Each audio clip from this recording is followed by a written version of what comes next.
பெரம்பலூர் மாவட்டத்தில் சாலை விபத்துக்களை தடுக்கும் வகையில் சாலை பாதுகாப்பு உபகரணங்கள் போக்குவரத்து போலீசார் வசம் வழங்கப்பட்டன. பெரம்பலூர் மாவட்ட காவல் கண்காணிப்பாளர் ஷியாமலாதேவி இவற்றை வழங்கினார்.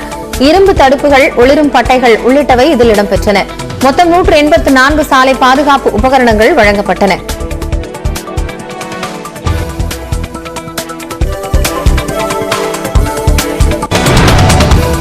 மயிலாடுதுறை மாவட்டம் கொள்ளிடம் ஊராட்சி ஒன்றியத்திற்குட்பட்ட சோதியக்குடியில் சாலையை சீரமைத்து தராததை கண்டித்து பொதுமக்கள் போராட்டத்தில் ஈடுபட்டனர்.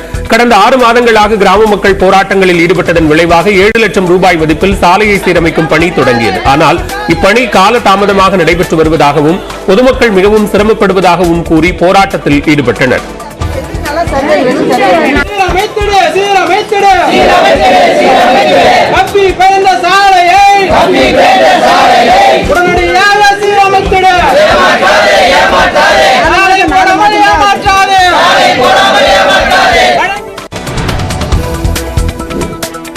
சிவகங்கை மாவட்டம் மானாமதுரை அருகே போலியான ஆவணங்களை சமர்ப்பித்து இலவச நிலம் பெற்றதாக முன்னாள் ராணுவ வீரர் மீது கிராம மக்கள் குற்றம் சாட்டியுள்ளனர்.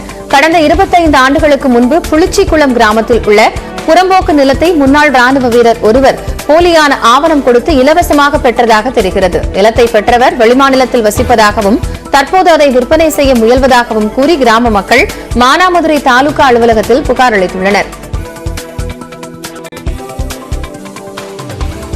25 ஆண்டுகளாக வெளியூரில் வசித்து தன்னுடைய மனைவிக்கு அந்த நிலத்தை கிரயம் செய்து அதனை இன்றைக்கு நில அளவை செய்து விற்பனை பிளாட் போட்டு விற்பனை செய்வதற்கு எத்தனிக்கிறார்.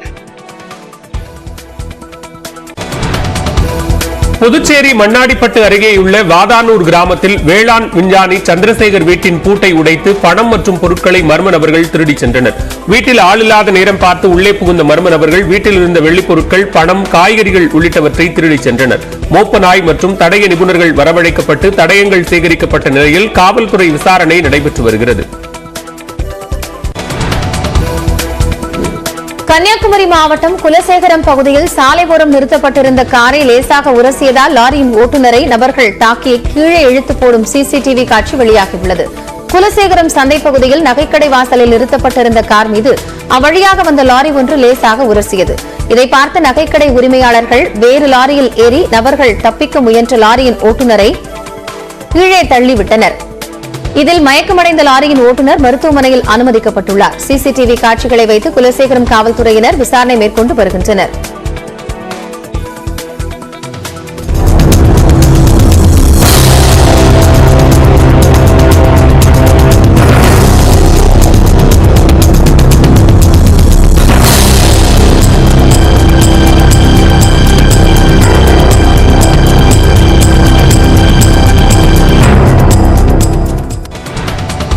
காரணமில்லாமல் அதிகாரிகளை குறை கூற வேண்டாம் என திருவண்ணாமலை மாவட்டத்தில் நடைபெற்ற விவசாயிகள் குறைதீர் கூட்டத்தில் விவசாய சங்க நிர்வாகிக்கு மாவட்ட ஆட்சியர் வலியுறுத்தினார். மாவட்ட ஆட்சியர் அலுவலகத்தில் நடைபெற்ற விவசாயிகள் குறைதீர் கூட்டத்தில் விவசாயிகள் சங்க நிர்வாகி ஜாகிர் ஷா அதிகாரிகள் மீது பல்வேறு குற்றச்சாட்டுகளை முன்வைத்தார். இதனால் அதிருப்தியடைந்த மாவட்ட ஆட்சியர் முருகேஷ் நேரம் பார்க்காமல் மக்களுக்காக பாடுபடும் அதிகாரிகளை காரணமின்றி குறை கூற வேண்டாம் என்று கேட்டுக் கொண்டார்.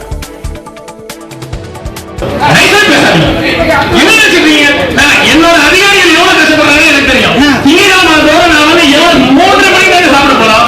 சும்மா உட்கார்ந்து பேசிட்டு இருக்கீங்க. 3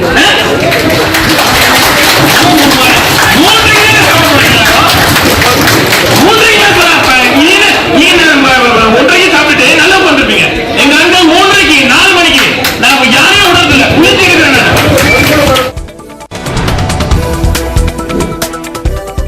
கரூரில் வெயிலில் மயங்கிய நிலையில் படுத்திருந்த பார்வை மாற்றுத்திறனாளி முதியவரை 3 காவலர்கள் மீட்டு ஆம்புலன்ஸ் மூலம் சிகிச்சைக்காக அனுப்பி வைத்தனர். வெப்பமண்டலமாக மாறிவரும் கரூரில் கடந்த சில நாட்களாக 106 டிகிரிக்கு மேல் வெயில் வாட்டி வதைத்து வருகிறது. இந்நிலையில் கரூர் மாநகர பேருந்து நிலைய ரவுண்டானா பகுதியில் மயங்கிய நிலையில் அடையாளம் தெரியாத கண் பார்வை இழந்த மாற்றுத்திறனாளி முதியவர் ஒருவர் படுத்திருந்தார். போக்குவரத்தை சீரமைக்கும் பணியில் ஈடுபட்டிருந்த 2 போக்குவரத்து காவலர்கள் மற்றும் சட்டம் ஒழுங்கு காவலர் ஒருவர் அம்முதியவரை மீட்டு மருத்துவமனைக்கு அனுப்பி வைத்தனர். இந்த செயல் பலரது பாராட்டையும் பெற்றுள்ளது.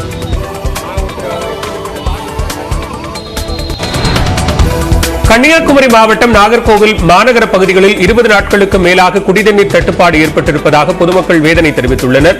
நாகர்கோவில் மாநகரின் குடிநீர் ஆதாரமாக விளங்கும் முக்கடல் அணையின் நீர்மட்டம் குறைவு காரணமாக கடந்த சில நாட்களாக பகுதிகளில் குடிநீர் தட்டுப்பாடு ஏற்பட்டுள்ளது. விவசாய பாசன அணைகளிலிருந்து குடிநீர் பாசனத்திற்கு தண்ணீர் திறக்க அரசு உத்தரவிட்டுள்ள நிலையில் விரைவில் குடிநீர் பிரச்சினைக்கு தீர்வு காணப்படும் என மாநகராட்சி மேயர் மகேஷ் நம்பிக்கை தெரிவித்துள்ளார். ஒரு 15 நாள் ஒரு முறை தண்ணீர் வந்தது உண்மைதான். அதனால் இனி வரக்கூடிய 25ஆம் தேதியிலிருந்து நமக்கு முக்கடலுக்கு தண்ணீர் வந்துடும். அந்த தண்ணீரை எந்த அளவுக்கு பிரித்து கொடுக்க முடியுமோ அதை விட குறைந்த நாட்களில் கொடுப்பதற்கு ஏற்பாடு செய்து விடுவோம்.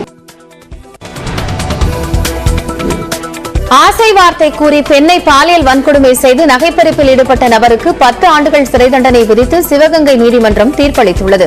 சிவகங்கை பள்ளப்பட்டி புதூரைச் சேர்ந்தவர் சரவணன். இவர் கடந்த 2015ஆம் ஆண்டு தன்னுடன் நெருங்கி பழகிய அதே பகுதியைச் சேர்ந்த பெண்ணை பாலியல் வன்கொடுமை செய்துள்ளார். கல்லால் தலையில் தாக்கிவிட்டு பெண்ணின் நகையை பறித்துவிட்டும் தப்பி ஓடினார். இது தொடர்பான வழக்கில் சரவணனுக்கு 10 ஆண்டுகள் சிறை தண்டனை விதித்து தீர்ப்பளிக்கப்பட்டுள்ளது.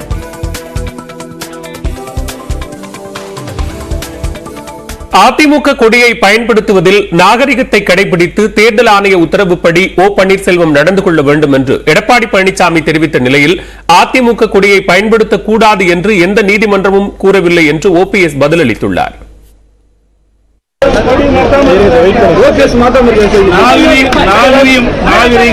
நாகரிகத்தை கடைபிடித்து நீதிமன்றத்துடைய தேர்தலுடைய மாநில உத்தரவை பற்றி அவரே நடந்து கொண்டார். அதிமுக கொடியை பயன்படுத்துறது குறித்து மத்தவங்க பயன்படுத்தினா வழக்கு போடுவோம்னு சொல்லியிருக்காங்க.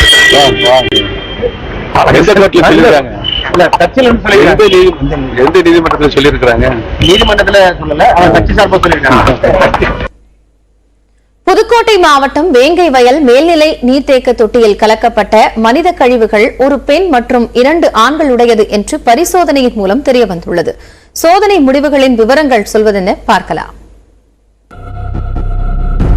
புதுக்கோட்டை மாவட்டம் வேங்கை வயல் கிராமத்தில் மேல்நிலை நீர்த்தேக்க குடிநீர் தொட்டியில் மனித கழிவுகள் கலக்கப்பட்டதாக குற்றம் சாட்டப்பட்டது.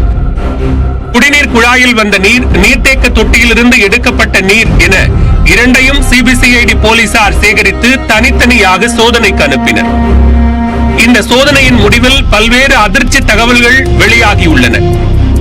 குடிநீர் குழாயில் வந்த மலம் வேறு, குடிநீர் தொட்டியில் கலக்கப்பட்ட மலம் வேறு என்பது தெரிய வந்துள்ளது. மலம் கலந்த நீர் மாதிரிகளை கொண்டு நடத்தப்பட்ட டிஎன்ஏ சோதனையில் இந்த தகவல் உறுதி செய்யப்பட்டுள்ளது. குடிநீர் குழாய் மற்றும் நீர்த்தேக்க தொட்டியிலிருந்து எடுக்கப்பட்ட மாதிரிகளில் டிஎன்ஏ வடிவம் ஒத்துப்போகவில்லை. இதனால் கிராமத்தில் சாதிய பிரச்சனையை உருவாக்க வேண்டும் என்று யாரோ திட்டமிட்டு இந்த செயலை செய்திருக்கலாம் என்று சிபிசிஐடி போலீசார் சந்தேகப்படுகின்றனர். குடிநீர் தொட்டியில் மலம் கலக்கப்பட்டால் உடனே அது குழாய் வழியாக வெளியே வந்துவிடாது என்றும் போலீசார் தெரிவித்துள்ளனர். தமிழக காவல்துறை வரலாற்றில் மனித மலத்தில் டிஎன்ஏ சோதனை நடத்தி குற்றவாளியை அடையாளம் கண்டுபிடிக்கும் முயற்சியில் ஈடுபடுவது இதுவே முதல் முறையாகும். கடந்த 3 மாதங்களாக சிபிசிஐடி போலீசார் 147 நபர்களிடம் விசாரணை நடத்தி சந்தேகத்திற்குரிய 11 பேரை பட்டியலிட்டு வைத்துள்ளனர். இந்த 11 பேரின் டிஎன்ஏ மாதிரிகளை எடுத்து குழாய் மற்றும் நீர்த்தேக்க தொட்டியிலிருந்து எடுக்கப்பட்ட டிஎன்ஏ மாதிரிகளுடன் ஒப்பிட உள்ளனர். மேலும் சம்பவத்தன்று இந்த விவகாரம் தொடர்பாக காவலர் முரளிராஜா, கண்ணதாசன் ஆகியோர் வாட்ஸ்அப் ஆடியோ பதிவு ஒன்றை வெளியிட்டிருந்ததாக குற்றம் சாட்டப்பட்டது. இதனால் காவலர் முரளிராஜா, கண்ணதாசன் இருவருக்கும் சென்னை மயிலாப்பூர் தடயவியல் ஆய்வகத்தில் குரல் மாதிரி சோதனை நடத்தப்பட்டது. நீர்த்தேக்க தொட்டியில் மனித கழிவுகளை கலந்தவர்களை சிபிசிஐடி போலீசார் விரைவில் கைது செய்வார்கள் என்று போலீசார் நம்பிக்கை தெரிவித்துள்ளனர். வாட்ஸ்அப்பின் பாதுகாப்பு அம்சங்கள் குறித்து இன்றைய அன்பாக்ஸ் பகுதியில் விளக்குகிறார் சிறப்பு செய்தியாளர் சிவரஞ்சனி.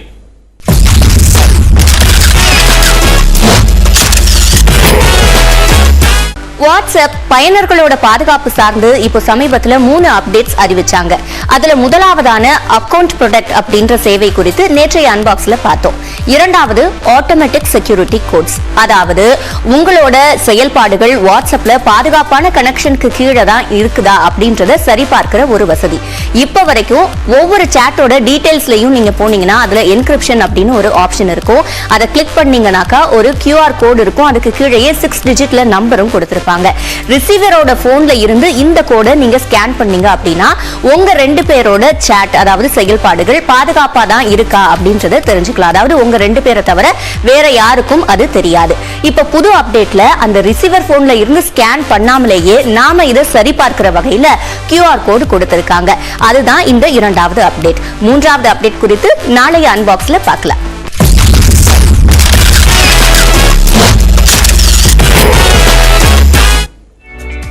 இத்துடன் செய்திகள் நிறைவு பெறுகின்றன. தொடரும் செய்திகளை வழங்குவதற்காக இணைகிறார் தார்மி. நன்றி காயத்ரி மற்றும் பாலவேல் சக்கரவர்த்தி. வணக்கம் நேர்களே, இது சூப்பர் 60. அறிய வேண்டிய அத்தனை செய்திகளையும் 60 நிமிடங்களில் தரும் விறுவிறுப்பான செய்திகளின் தொகுப்பு.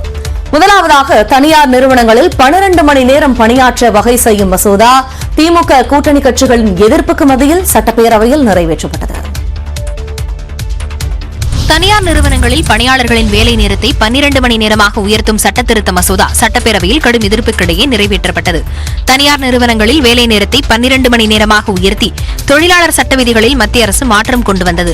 அதனை பின்பற்றும் வகையில் தமிழ்நாடு சட்டப்பேரவையிலும் இந்த சட்டத்திருத்த மசோதாவை அமைச்சர் கணேசன் தாக்கல் செய்தார். அப்போது வேலை நேரத்தை உயர்த்துவதற்கு காங்கிரஸ், விடுதலை சிறுத்தைகள், மதிமுக, மார்க்சிஸ்ட் கம்யூனிஸ்ட், இந்திய கம்யூனிஸ்ட் உள்ளிட்ட திமுகவின் கூட்டணி கட்சிகளை கடும் எதிர்ப்பு தெரிவித்தன. எனினும் கடும் எதிர்ப்புகளுக்கு மத்தியில் குரல் வாக்கெடுப்பு மூலம் சட்ட திருத்த மசோதா நிறைவேற்றப்பட்டது. பின்னர் பேசிய அமைச்சர் துரைமுருகன், இந்த சட்டத்தால் தொழிற்சங்கங்களின் உரிமை பறிபோகும் என்ற அச்சம் தேவையில்லை என தெரிவித்தார். மேலும் இந்த சட்டத்தின் மூலம் ஏதேனும் பிரச்சினை வந்தால் தொழிலாளர்களின் உரிமையை காப்போம் எனவும் துரைமுருகன் தெரிவித்தார். தொழிலாளர் சட்ட திருத்த மசோதா உழைப்பு சுரண்டலுக்கு வழிவகுக்கும் என குற்றஞ்சாட்டிய திமுக கூட்டணி கட்சிகள் சட்டப்பேரவையில் முதல் முறையாக திமுக அரசை கண்டித்து வெளிநடப்பு செய்தன.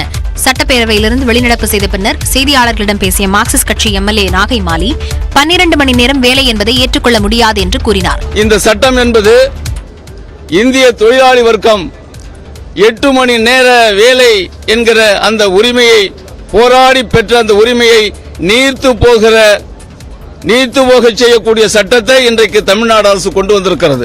தொடர்ந்து பேசிய விடுதலை சிறுத்தைகளின் சிந்தனை செல்வன், இந்த சட்ட மசோதாவை திரும்ப பெற வேண்டும் என்று வலியுறுத்தினார்.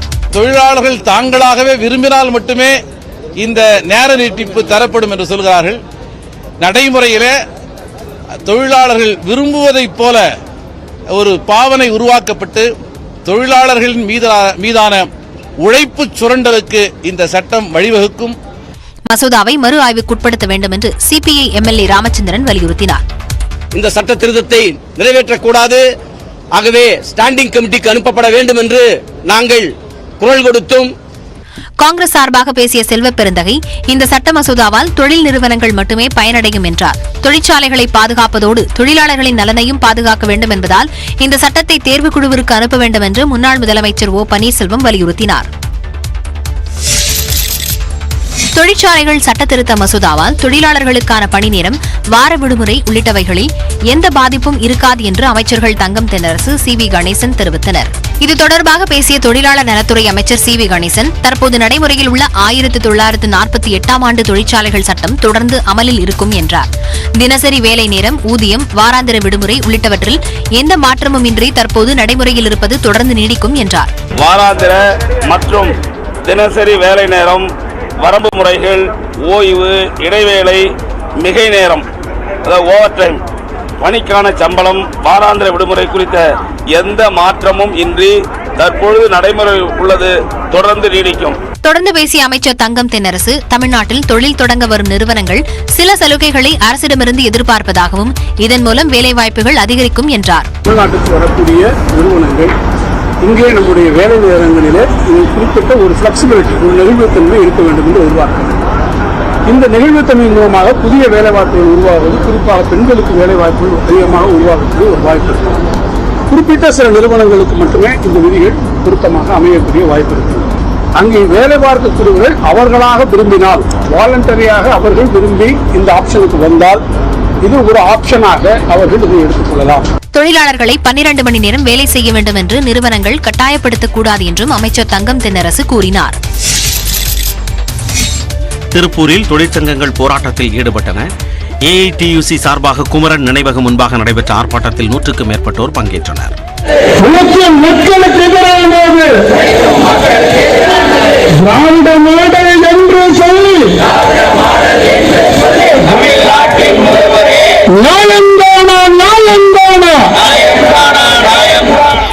வேலை நேர அதிகரிப்பு சட்டத்தை ஏற்க மறுத்து பெரம்பலூரில் சிஐடியு சங்கத்தினர் ஆர்ப்பாட்டத்தில் ஈடுபட்டனர். தொழிலாளர் சட்ட திருத்த மசோதாவை பாஜக அல்லாத ஒரு மாநில அரசு கொண்டு வந்திருப்பது தமிழ்நாட்டில் மட்டும்தான் என தொழிற்சங்க நிர்வாகிகள் குற்றம் சாட்டினர்.